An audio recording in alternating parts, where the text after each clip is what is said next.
saying something totally different. And I'm asking you, are you imagining, just for a moment, Senator, that there seems to be some kind of failure in the handling of the economy, Senator? I don't agree. It's not true. You don't think that the nation is rating and judging your government, that it has failed in that regard? The country is not failing, and what you are saying. I'm saying the economy. You need to beg them. You need to plead with Nigeria. Of course, I've said that's what I started in my opening remark. You need to be a bit there's more. A challenge. You need to be a bit. But that does not mean you would throw any figure at me. I'm not throwing any figure at you from here. Look, I think what we should do, we should send politicians like the man talking to some concentration camp. Chai, my people, there is fire on the mountain.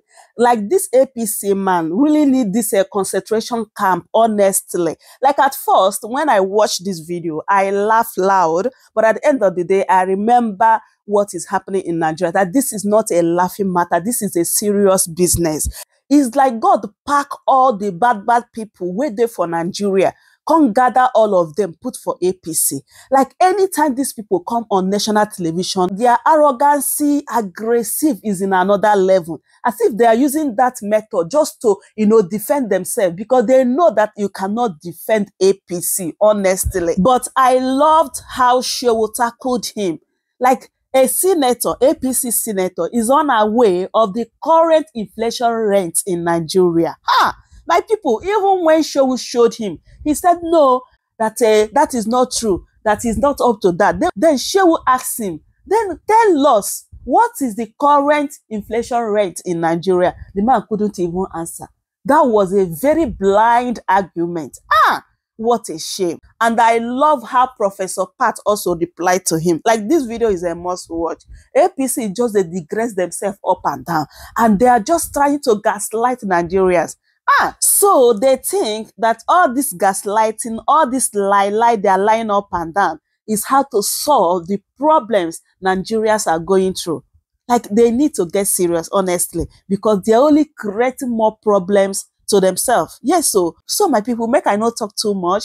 Let me allow you guys so that you can watch this video in full and get all the gist, like all the brouhaha that happened in this particular video. Like, you really need to watch it, honestly. But before then, if today is your first time here, please don't forget to subscribe. Please share this video to your family and friends so that they will get opportunity to watch as well. Don't forget to give me a thumbs up so that YouTube will recommend this video to other people to watch. Thank you everyone for watching. So my people, let's go ahead and watch the video. Let's begin. It's a tough period for Nigerians. You agree, isn't it? It's a tough period for every citizen of the world, not only Nigeria. And I know you know that. Can you contextualize that? I can contextualize. As I speak today, when you go and check the cost of living crisis, it be definitely not only Nigeria, not only Africa, but even advanced capitalist economies. And what are the causes for this? You will know that the production globally has not even resumed back to the level it was before COVID-19. What happened with COVID-19 pandemic was practically a shutdown of global economy for a period of 2 years. And shortly after that, you have the Ukrainian war, which, of course, affected grain supply and some other essential supply, not only to Europe, but to other parts of the world. Then follow on the back of that was also the crisis in the Middle East. So when you look at what is happening in the world, it's not localized in Nigeria, it's not localized in Africa, but it's a global change that all of us as statesmen, as politicians, we must confront with patriotism and with a clear sense of direction as to the fact that it is necessary for us to galvanize our economy, ensure that production and infrastructure goes to the level to be able to let us deliver on the welfare and security of our people. As much as, one would like to reason, because we need to put a sense of reason into all of this matter and look at the perspective, because it is not an issue of villain versus the hero in this matter. There's no one that is looking out to vilify the government or the ruling APC. I think we are looking for solution. Global economic indicators or situation might be, on one hand, a contributor to what we are experiencing locally. But let's deal with the local economy and some of the decision of this government.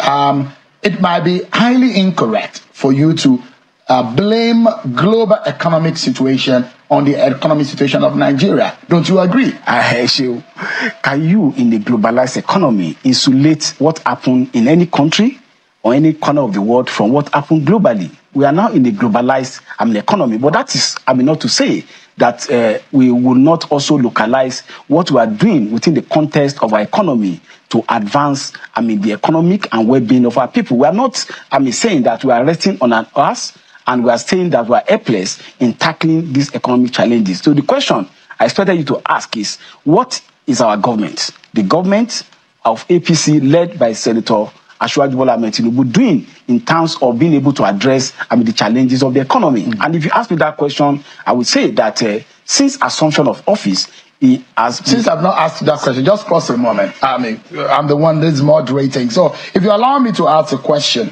like I said, it might not be a comfortable one, but we are looking for solution. You are the national secretary of your party. You understand the ideology of your party. You understand what your party promised. You are one of those who convinced Nigerians that the APC is a better alternative for Nigerians. But if you're going into the local indices, and we can go there, and when we wonder that the Yorubas will say, if you cannot make me better, leave me where you left me. The question is, how were the indicators before your government of the APC came into force about a year ago? What are the indicators? What were they saying? The GDP figures, the inflation figures, the food inflation, unemployment rate, the differences between 1 year ago and now.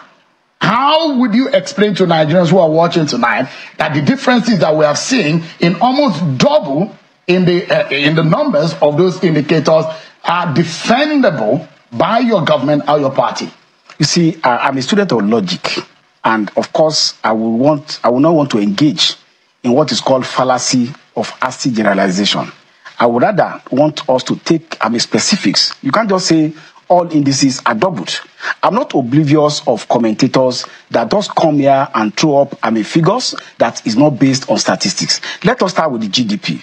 I know a commentator, a defeated presidential candidate, is throwing figures based on the 2014, rebasing of the GDP. Who is the person? I won't mention his name. If you don't know, he's one of the people that lost the election and went to tribunal. I don't, but I know that he's been banditing some funny figures around the GDP of the country. The last time our GDP was rebased was in 2014. We are in 2024. And of course, between naturally, the basis of GDP should be done on the basis of five-year period. Now we're in 10 years. I'm aware that MBS is currently working on analyzing and rebasing our GDP. And when the figures come out, then you cannot be talking of a correct figure that you can be talking about. You cannot be banditing figures that was based on 2014 circumstances and then use it as a parameter to do so. Then when you talk of inflation, on a month-by-month basis is what you judge inflation. You cannot just say inflation is going. And I know that in the past 4 months, inflation trend in Nigeria slowed down by the data available from the National Bureau of Statistics. So when you cannot just talk parameters being done, then question is this, that you must also know that the government of APC, the government of Asiwaju Bola Ahmed Tinubu, is a reformist government. We are addressing some fundamental dysfunctionality in the Nigerian economy. One, we are addressing the problem with a subsidized foreign exchange system that has made Nigeria not to be competitive in the global economy. We are addressing the total heist and dysfunctionality that subsidy regime has brought to the energy sector in our country. We are also tackling the age-long challenges of infrastructure deficiency that the president and our government is investing seriously in infrastructure to be able to galvanize and be able to deal with economy. And in terms of our promises, in the area of agriculture, we know that food security is very key to be able to address economic challenges that we are facing in the country. As I speak today, I can speak to certain figures of what our government have done in that very vital sector of our economy. As at today, not less than 118,857 hectares of wheat in 15 states have been cultivated. And this, we are also given support in this regard, had led to no less than 107,429 farmers who are engaged in the area of wheat. Of course, 209 billion in the agriculture sector alone have been injected into the economy. And of course, the question of even the livestock management is being addressed by the implementation of the livestock development policy.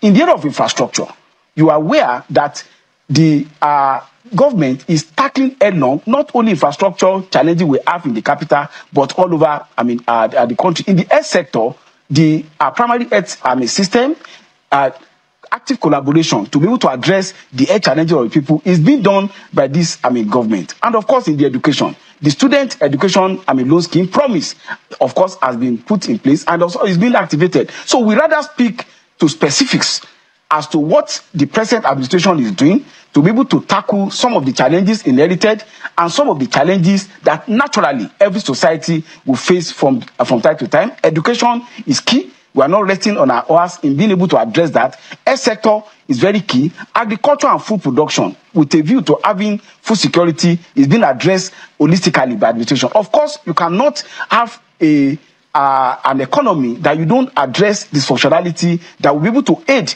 the macroeconomic stability of the country. And these are part of the deliverables that the present administration is working upon. So it's not just about coming up and say, painting a gloomy picture. Yes, I'm very aware that when you have a reformist administration, there will be challenges, and of course there are challenges. But that is not because efforts are not being made to address those challenges. And then at the end of the day, if those challenges are not presently tackled now, then of course we are preparing for doomsday, and that will never come under the watch of our party and the watch of President Bola Ahmed Tinubu.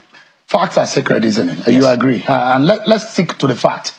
Let's say on inflation and food inflation. Those are two issues, because if I take you to any other of those, we don't have the time to be able to espouse on those issues. Let me take you to Bola Tinubu assuming office in May 29, 2023. You know what the figure is. You remember? I don't. That's the figure. You are national television. Yes, inflation is about 22% or 23% before the president got into office.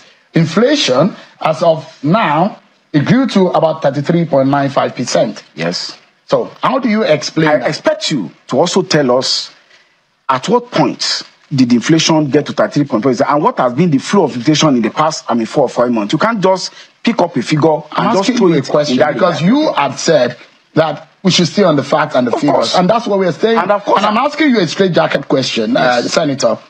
The inflation rate was just a little above 20%, and now is over 33%. I don't agree with that statistics. So what is your own statistics? I don't know, but I don't know. But if you don't know, why are you disagreeing? I'm telling you facts. I'm on national television. What is your source of inflation? You can't just It is the MBS whose salaries are being paid by the government. Of course. MBS did not give it. So you do not agree also that the inflation rate has risen dramatically from a year ago up until now? I didn't agree. I know there are inflation challenges, but it's not up to that level. Up until 33%? Yes. What is the present inflation rate, Senator, if you don't agree? I don't agree. You were a lawyer, and I imagine that since you have given the parameters upon which we need to have this conversation, and I'm giving to you. So if you look at it, the Nigerian inflation figure, look at it, March 2024, 33%. May 2023, 22.41%, Senator. Look at food inflation. Food inflation in March 2024, 40.01%. May 2023, 24%. Those are the figures right there. MBS figures. I don't agree with you. So what do you agree? I also know. That is the figure. I only know for now that yes, there are inflationary challenges, and that as a government we are tackling those inflationary challenges. So if you do not agree with these figures, which are released officially by you said so. You said so. That they are released officially. These are the figures, official figures, Senator. I don't have access to your source. So do you have access to the price of yam, rice, tomatoes in the market? Do you have access to those? Per ton or per tubers? But whatever. I mean, per Congo, like your people in Osun State will call it. Yes. Do you have access to it? Is it more expensive than a year ago? It's expensive. I'm not doubting. So why are you trying to hide under one finger? I'm not hiding. It's unfair to Nigerians when you are disagreeing with figures that are officially quoted by the NBC. I don't agree with you. I've not seen it on NBC. I'm just telling you. So you don't read the papers, or what exactly is the problem? I can say I don't read papers. So why don't you agree? I don't agree. If you read please, What I'm telling you is that your figure, I don't agree with it. It's not my figure, but it's the official figure, and I'm telling you. It's your figure. You put it here, I don't... You have Senator, this is going to offend the sensibilities of an average Nigerian. When you I cannot admit to what I do. The government of the day are the ones producing this figure, Senator. I say not channel television. I said I'm agreeable. Get my point. I'm agreeable that are inflationary challenges, but I don't agree with that figure that you have quoted. Do you imagine that there seems to be some kind of failure in the manner of handling of the economy by this government? I don't agree, and that's why I'm telling you that. But why are things worsening, Senator? These are challenging. I must tell you that things are challenging. It's different from things are getting worse. And I told you when I was talking, we know there are challenges in the area of food security, and I've told you that one of the cardinal things that this administration is doing is to address the challenges in food security. We are putting a lot of effort in releasing food, even from reserves, into the market. That shows that we know there is a challenge. But that's different from pigeon-owning me to a figure that I did not see before I come here. I cannot, on national television, admit to what I did not see. It's your say-so. So, agree that our effort. Anyone can jump on the treadmill in the corner of their room and run 35 kilometers, but they've not left the same spot. Effort does not mean result. We are seeing effort, but the result, the figures are saying something totally different. I'm asking you, are you imagining, just a moment, Senator, that there seems to be some kind of failure in the handling of the economy, I don't agree. It's not true. You don't think that the nation is rating and judging your government, that it has failed in that regard? The country is not failing, and what you are saying... I'm saying the economy, the economy is failing. The economy is challenged. All the indicators are in the red, Senator. The economy is challenged, does not mean that the economy is failing. And that's the truth about it. And I'm telling you that we are a reform government. I told you effort we are taking in trying to handle the problem we have in the area of economy, in terms of macroeconomic challenges that we have, in tackling the dysfunctionality, tackling the problem of food security, tackling the challenge we have in education. Is the government willing to take a new direction? Please, can you tell us what are the new directions? If you throw, you campaign for it. No, yes, we are telling you what we are doing. You are talking about new direction. Tell us what you are doing that is wrong. You should tell Nigerians. Because I've told you what you are doing. And if you can read what we are doing. You said it. That this what you are doing doesn't mean that it's working. It is going to work, and it's working. How much more can Nigerians wait? It's easier for you to sit down and play a doomsday scenario for the people.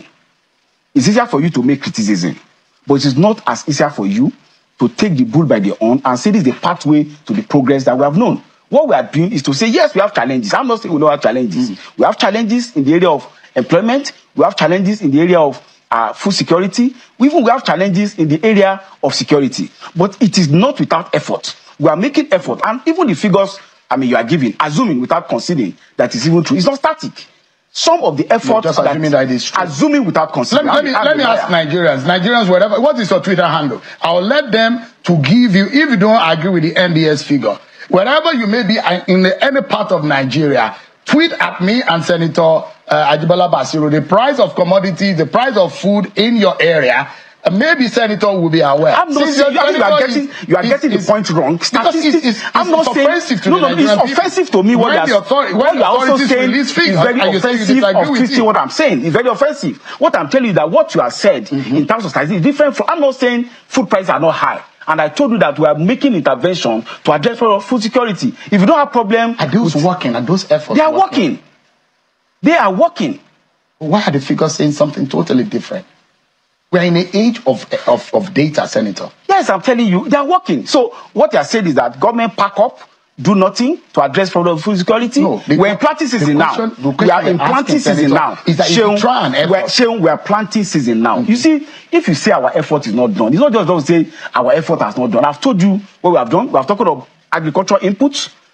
We have talked of cultivation of wheat. We have talked of insemination of livestock. We have talked of livestock development, program. We have talked of giving farm input, to people. We have talked of irrigation farming. So you're asking Nigerians to wait more. Of course, if you start all you need to beg them. You need to plead with Nigerians. Of course, I've said that's what I started in my opening remark. You that need to be a bit there's more, a challenge.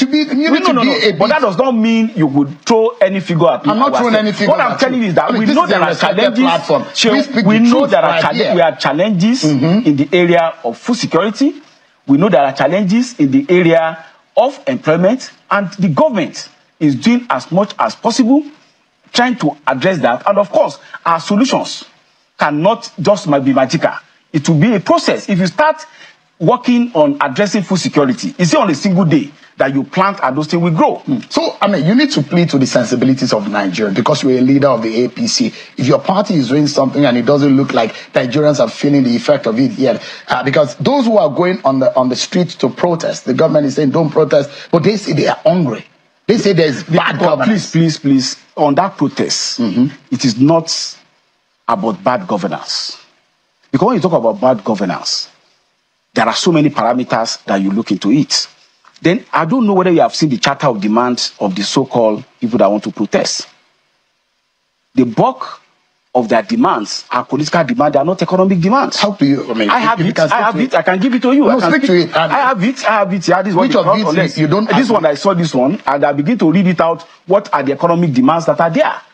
What are the economic demands? This is what they see. That's why I take. So you think that the intentions are not right? They are not. They start reading it out. They say we should scrap the 1999 constitution and replace with a people-made constitution of the Federal Republic of Nigeria through sovereign national conference, immediately followed by a national referendum. Is that an economic demand? I'm just asking. Then that you should toss the Senate arm of the Nigerian legislative system away, keep the House of Rep, and make lawmaking part-time endeavor. Is that an economic demand?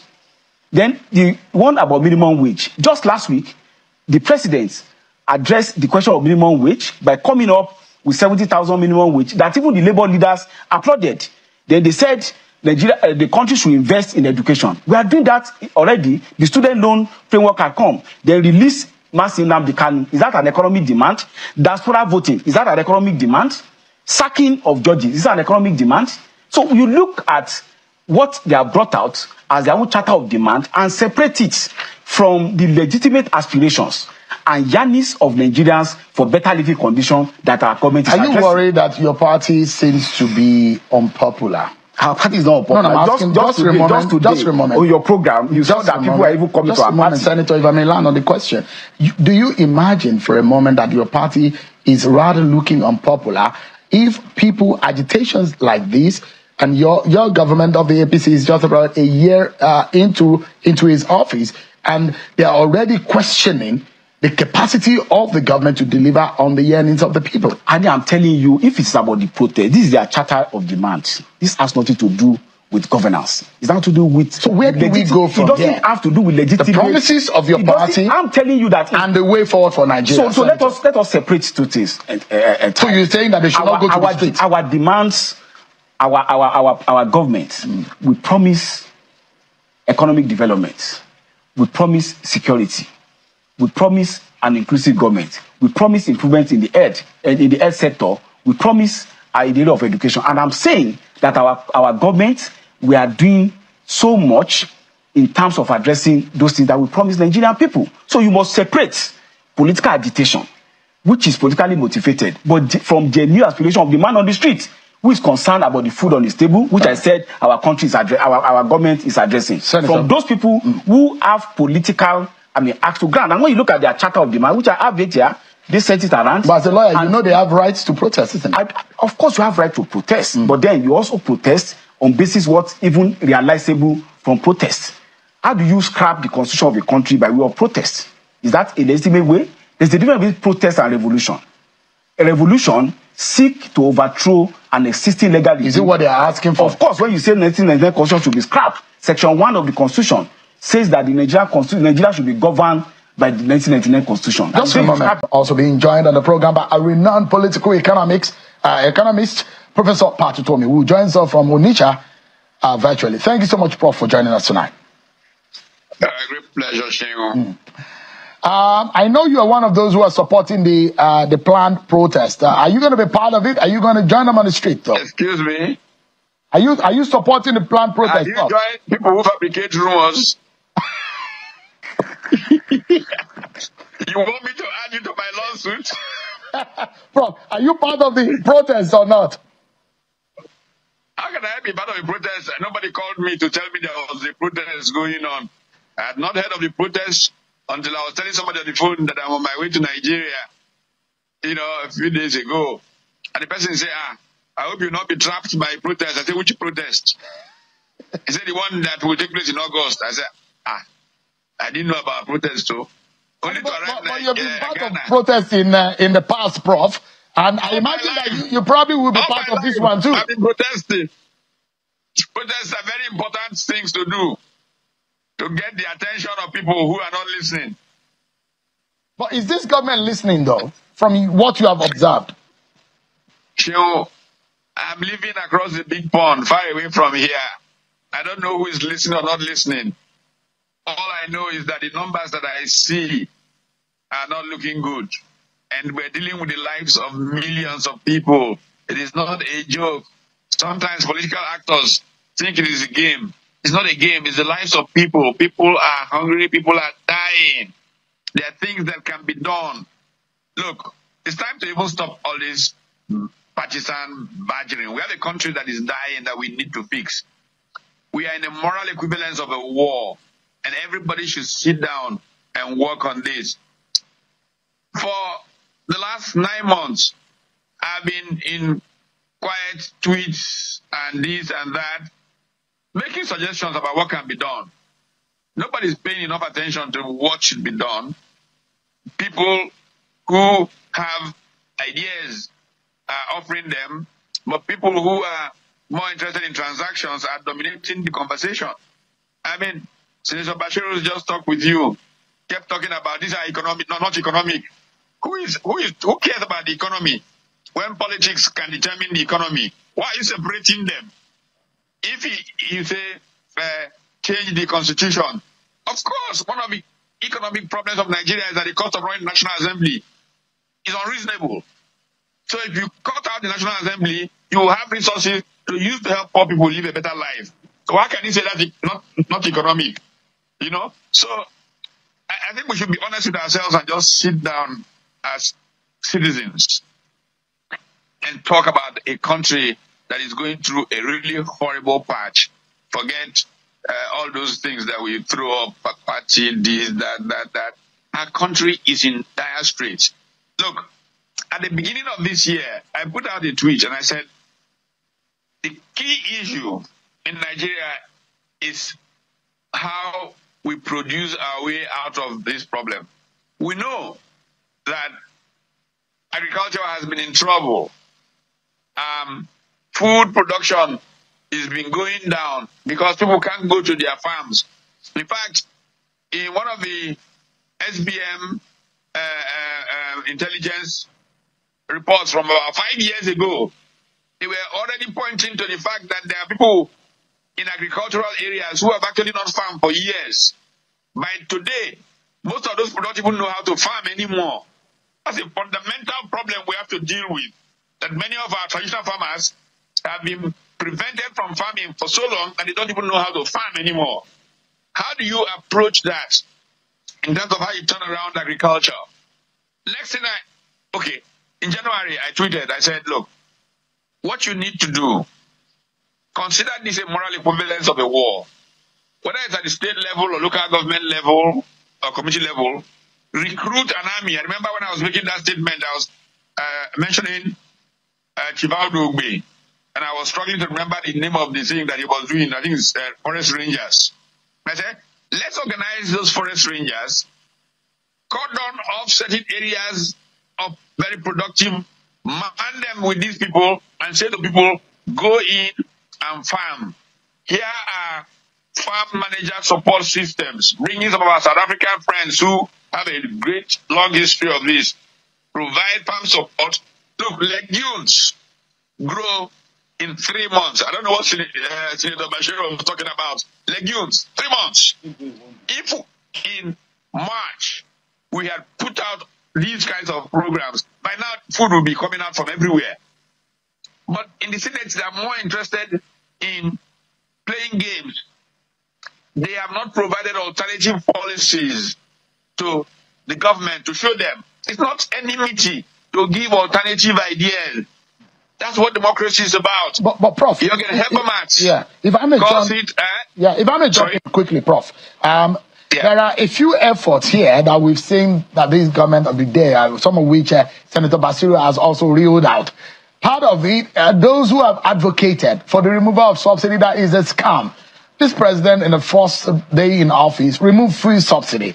There are also the multiple effects. You miss it. You miss it because just removing subsidy is not enough. Look, subsidy, all of us, I have been saying for 20 years, we need to get rid of these things because it's distorting the economy. The price systems is being distorted. The biggest source of this distortion is NNPC. What reforms have they carried out in NNPC since they got there? I thought the first thing would be to fire all the guys in NNPC and begin to rebuild it. People who have been paying people to run a refinery that doesn't exist for 12, 15 years. And those managers, people who have said that we are consuming 6 times the level that any normal statistical projection will show you Nigeria can consume of petrol. They should all have been sacked a long time ago. I have told you on this show a remark that was made to me when I was researching the book Managing Uncertainty back in the 90s. I was interviewing an immediate past group managing director of NNPC. And I said to him, should we privatize NNPC? And he looked at me kind of coyly. I said, is it not privatized already? I said, what do you mean? NNPC has been long privatized. The problem is that those who own it did not pay for it. It's in my book. It's not a story. NNPC Group Managing Director said that. And we get to power, we know that is a major sort of distortion. We're talking about removing subsidy and we're not touching NNPC. We cannot be considered to have a full grasp of what we're dealing with. So you maintain all the costs that are problematic with the nature of the structure and operation of NNPC. You maintain all the problematic challenges around fuel supply, and you say you remove subsidy. Hey, it will hit you. So, First of all, you're going to remove subsidy. Hold on, Shehu, let me educate you a little. Shehu, you don't let people tell you so that you can learn. You see, when you want to do that kind of thing, you begin by saying, my people, my country, we've got these problems. This is the source of where the problem came from. Together we can fix it. On my part, I as your leader, from today, I will only go around in Toyota Corolla. Is that what President Tinubu should have done? Yes. Then get everybody on board and said, yes, so together we fix our country. You don't talk about removing subsidy and people are going to be suffering like crazy. And we're talking about budgets of yachts and presidential jets and motorcades of Senate presidents. And this is a political economy. Don't anybody tell you this is not economics. Hey, that's why Prof, I called myself what I call myself. Yeah, Prof, you're a political economist and a renowned one. You have been on the ground for far too long that a lot of people need to listen to you. Perhaps Senator Bashiru can take a few things and take it to his political party. Perhaps this government also can learn 1 or 2 things from your experience and your knowledge. Can you say, because Senator Bashiru told us earlier, that their government and the party are doing almost everything possible to fix this economy. The question is, are we in the right direction? Are we headed the right way? If we are not, can we take a U-turn? Let me give you a simple example. A few weeks ago, I heard this story about how the government was going to massively import food to take care of people who are hungry. And my first reaction was, oh my God, oh my God. Because of a very simple thing. I have told you already that those who are farmers, there are many of them who don't know how to farm anymore because they've not been farming for 10 or more years. So we should be thinking, how do we retrain them to begin to farm? And then we say, oh, we're going to bring in food. What will happen is that everybody who is involved in agriculture will stop in that area. You don't earn enough to keep bringing in food to keep these people. It will take you a couple of years to get things going. So what you needed to do was what I said earlier in January, create these protection areas, begin to reteach people how to farm, do everything to make it keep going. If there are gaps you can fill them. But don't say they're going to massively bring in food. When I said it, people say, but Utomi has come again. Thank God, Dr. Akinwumi Adesina repeated exactly what I said. He was agriculture minister, president of the African Development Bank. Hey, there's enough intelligence in Nigeria and in Nigerians around the world for us not to be making these kinds of mistakes that are completely avoidable. Let me show you, and perhaps I would love Senator Bashiru to also respond to this. This is what Atiku Abubakar has said about the protest, and he's saying that there are a lot of people who are behind the protests in the past 2012 and other protests, and he was actually questioning some of the issues raised by the government of the day and some political actors on the issue of some of the decision to say do not protest. And he said, for the avoidance of doubt, the rights of citizens to protest are enshrined in the Nigerian Constitution and affirmed by our court. Section 40 of the 1999 Constitution, as altered, unequivocally guarantees a right to peaceful assembly and association. Chasing shadows and contriving purported persons behind the planned protest is an exercise in futility when it is obvious that Nigerians, including supporters of Tinubu and the ruling APC, are caught up in the hunger, anger, and hopelessness brought about by the incompetence and cluelessness of the government. It is highly ironic that those who now seek to stifle these rights were themselves leading protests in 2012. A responsible government must ensure a safe and secure environment for citizens to exercise their constitutionally guaranteed rights to peaceful protest. Any attempt to suppress these rights is not only unconstitutional, but a direct affront to our democracy. Prof, I'd like you to quickly comment on this position. What do you make of those who are planning to go on the street? Perhaps the agenda charter of demands read by Senator Bashiru is totally different from some of the charter of demands that we are also seeing, which relates to the issue of the economy. But Prof, let me get your a quick reaction from you on this protest. There is nothing that Alhaji Atiku Abubakar has said in that piece that I would not have written. So I don't know what kind of comment I would make about it. I was starting to say to you earlier in the conversation before we got cut off that, look, what is democracy? The ultimate philosopher of modernity and democracy is the German Jürgen Habermas. And Habermas essentially describes modernity and democracy at a point of convergence, the nexus of rational public conversation, where freedom of expression creates marketplaces of ideas which lead to people adjusting their understanding of issues such that you can make progress. I think that it is a tragic thing for our country that citizens are trying to express themselves and we are considering it, what's the word that has been used? Insurrection. Insurrection by who? For who? Does the country belong to some people? It belongs to all of them. And their voices need to be heard. Look, one of the things that we have been challenged the most is that the voices of our people are muted and lost. Stephen R. Covey, before he died, in writing The Eighth Habit, says that the most important habit of the 21st century will be helping people find their voice. And you, Sheung, all of you have a duty to help people find their voices, not allow fascists, intended authoritarians, and people who don't understand democracy to say to you, you cannot raise your voice because it is insurrection. Excuse me? Did I carry a gun? I just said, I don't like the way things are going. Just for a moment, Prof. We need to lay that ground to know what we are doing. That's first one. Yeah.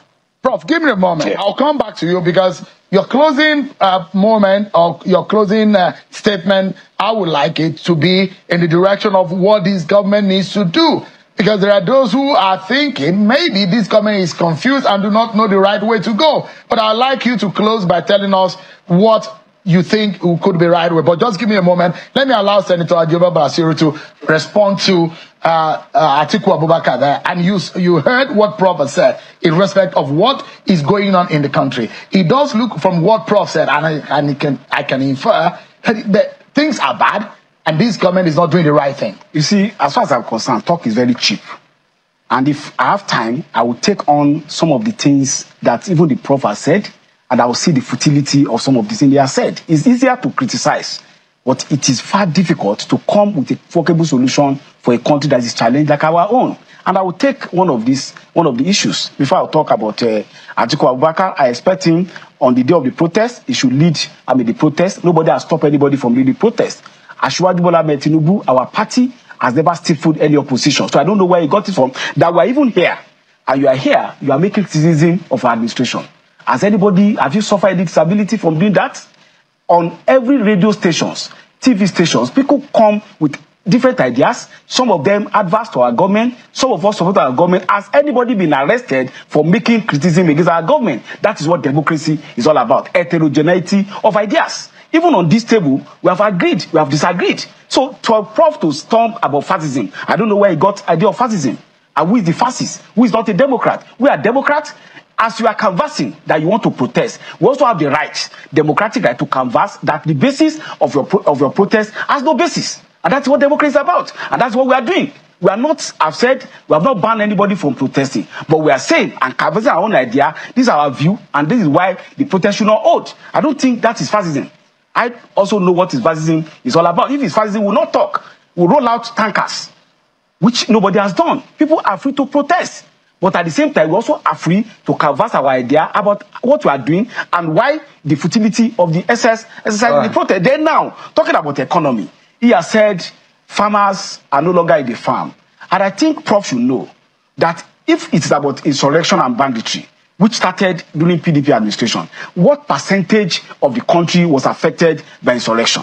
To say that farmers are no longer going to market, they're going to farm, and that they need to be trained. What is the percentage of the Nigerian population of farmers that were affected? And I've here given you statistics of what we have even done in the area of wheat alone, that we have supported 407,429 wheat farmers just within 1 year of administration. And this has led to cultivation of 118,657 hectares of wheat in 50 states of the country. So it's easier to make criticism. Prof, it's easier to say these things are going wrong, but come up with your own workable solution. And democracy is a market of ideas. I mean, when Nigerians who voted your party and who are seeing things and feeling the pinch are responding to the policy of your government, and they're saying that things are not working, I guess an adverse is a politician too, and his party was defeated in the general election. Prof, let me get your final statement. You help us close the program. Just in about 60 seconds, if you may. Where do we go from here? Look, I think what we should do, we should send politicians like the man talking to some concentration camp without fascism coming, and allow Nigerians to get together from all shades to sit down, recognize that the crisis of now is the moral equivalence of the war, and work together. Even General Gowon, as a young 32-year-old, in taking power in 66, realized where Nigeria was and brought everybody together and said, okay, let's sit down. How do we move forward? The ideas that are being put forward here, I mentioned Akin Adesina's position on the same thing that I said. It's not rocket science. Anybody who really has followed agriculture will go back to what happened in the onset of structural adjustment, and we'll see how what we're talking about happened back then. And it's not enough to say you give 120,000 farmers. It's simple. If you give them that money, the output will make prices go to where they should go. Not number of people you give money. Thank it's you the so output much. that matters. Yeah. Professor Utomi, renowned political economist. Thank you so much indeed for your time. Welcome to Chamber Senior TV.